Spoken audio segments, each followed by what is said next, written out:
So once again, I'm talking with Roxanne Dunbar-Ortiz about her book, An Indigenous Peoples History of the United States. I really want to kind of, this is so important because when you look at what you're doing here, when you look at American history through the lens and wisdom and experience of Native people in this country, it's a very different perspective. Mm-hmm. You talked about earlier. You talked about the colonial settler philosophy that built this country, but seeing it through the lens of Native people is different than kind of analyzing it from inside. Mm-hmm. Do you know what I'm saying? So, right. so when you write about, you can talk about these things, the Columbus doctrine of discovery connected to the manifest destiny. Our first national anthem was "Hail Columbia." Mm-hmm. That you write about in the book. Right. So these are critical pieces about right. the foundation of this country and how it was meant to be what it is today. Right. Exactly. This was the trajectory, that it be a world power. You know, Thomas Jefferson really outlined it. And progressives quote, you know, Madison and others who said we shouldn't have foreign entanglements. But as William Appleman Williams made clear, it's not that the United States then said they should not be dominant. It's that they were always unilateral. You know, they didn't want to share imperialism with others. They wanted to go in their own way and dominate. So, interpreting it as wanting to be, you know, like Rand Paul or Ron Paul, this libertarian thing of not being in the world, it's impossible for the United States to be the United States without being imperialist. That's why it has to be dismantled, you know, internally and in consciousness, because it will continue, you know. And part of it is, you know, colonial powers have a kind of fetishistic attachment to their colonies, like the French in Algeria, you know. Why couldn't they just let the Algerians have why they have to kill Algerians right. for 12 right. years to hang on to them? Right. Or in Vietnam until they were utterly defeated. But they do have this fetishistic thing. The British, they still pine over their former colonies of Burma and, you know, even and Kenya and their memories and everything. But the United States, it's an active thing. They still dominate, you know, they still have colonies, not just Puerto Rico and Guam and American Samoa and others that are actually considered colonies, but all the native peoples are still living under colonialism in North America.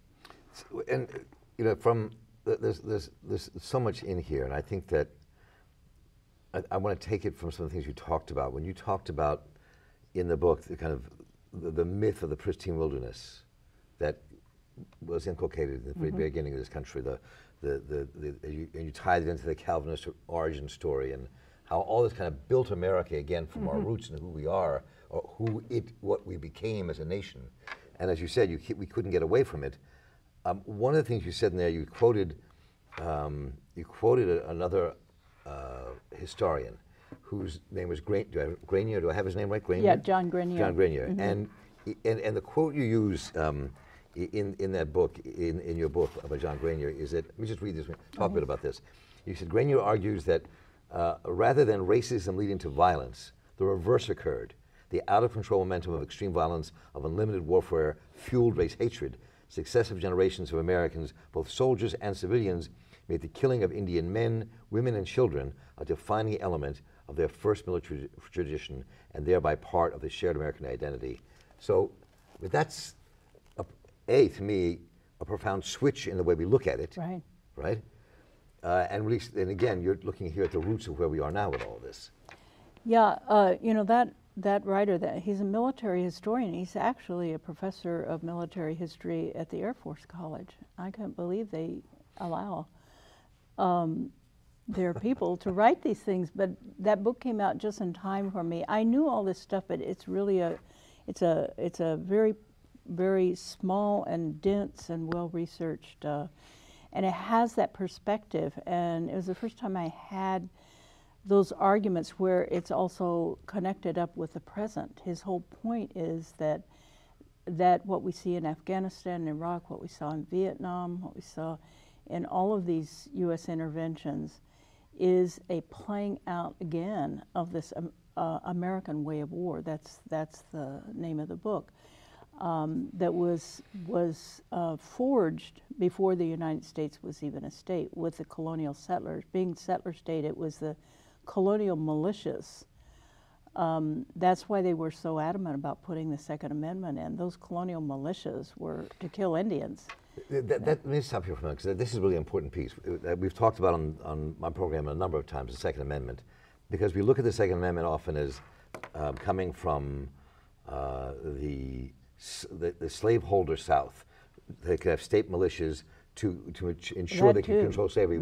But what you're adding here to this is an element that affected Native people and why they had militias, which I think is critical to the Second Amendment. You know, they of course they were used in the whole colonial era and the early Republic, and invented for Native Americans. But it wasn't until the really closed plantation, the Cotton Kingdom, that they started patrolling.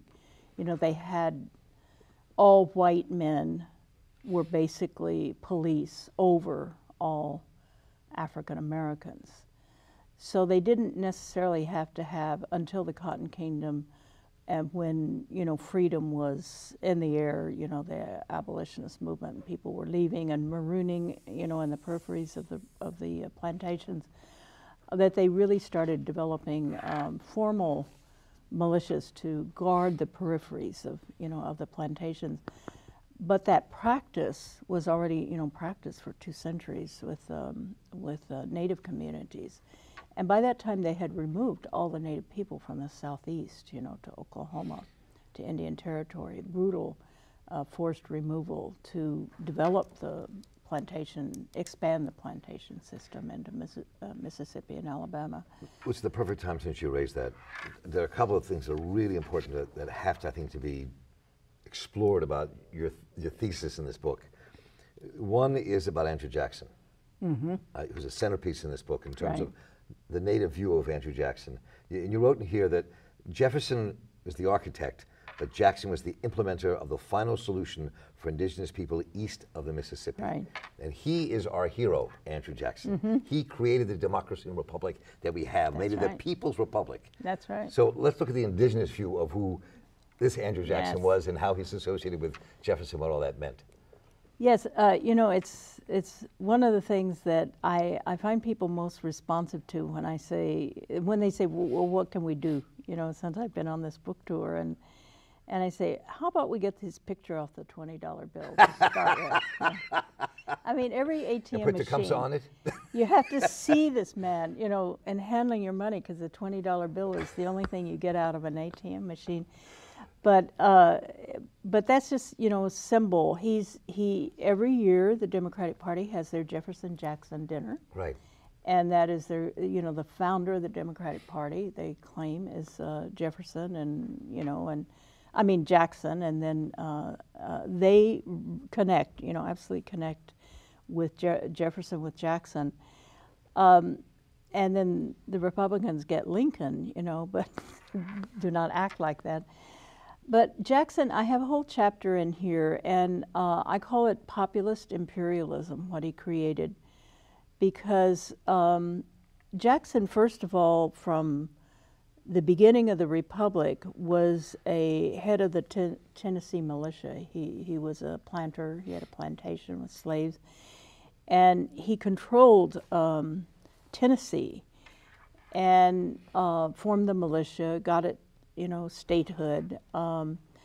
He started acting on his own with his own militia, attacking Muskogee Creek Native people in the area.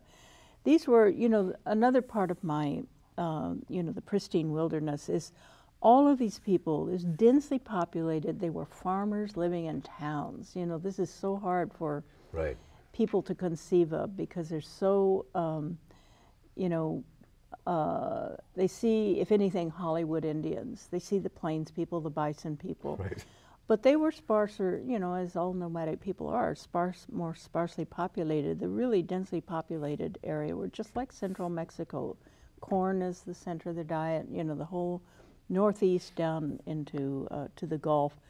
to the Mississippi was an amazing agricultural area for 10,000 years, you know, before the Europeans came. So the Jackson had this view. Of course, Jefferson had it too, of expansion, and for both of them, expansion of the plantation economy, expansion of slavery. And the yeoman farmer was meant to give farmers who didn't have natural wealth, well, like Jackson, to be able to own private property, meaning slaves and land.